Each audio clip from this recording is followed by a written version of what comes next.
can a zombie show pride or prejudice? I don't think so. Doesn't that make them better than the living?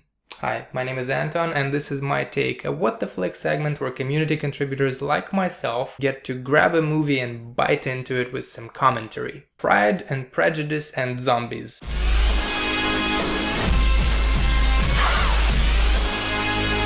I'm definitely in the target demographic for this movie. I dig the Pride and Prejudice aspect of it, I dig the zombies aspect of it, I dig the juxtaposition of the two and the comedy therein.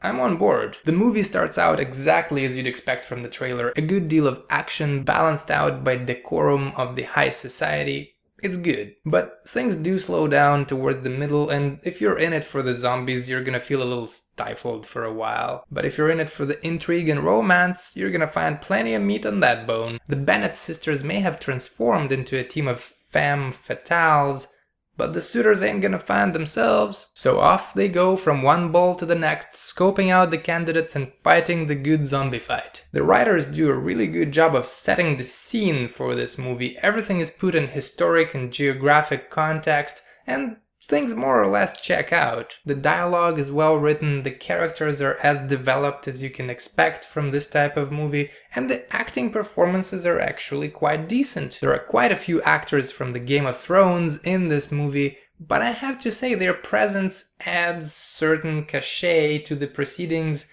and enhances the overall atmosphere. Plus, if you think about it, doesn't Game of Thrones have the same basic premise as this movie?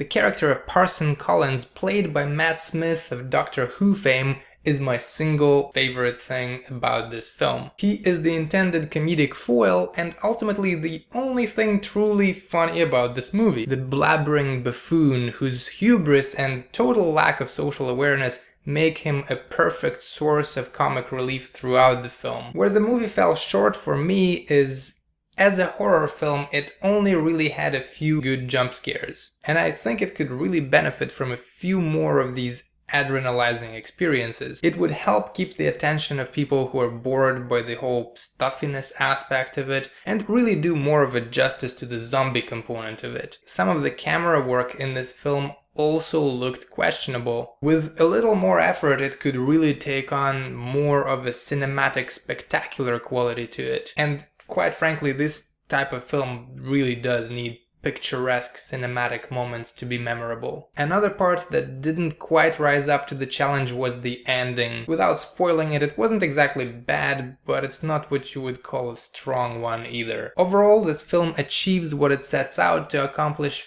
fairly successfully, but it could really widen its appeal with a few relatively minor enhancements. I would give it a 6 out of 10 and would recommend it to anyone seeking easy entertainment. That's my take. What do you guys think? Leave your comments below and I'll see you next week. Cheers!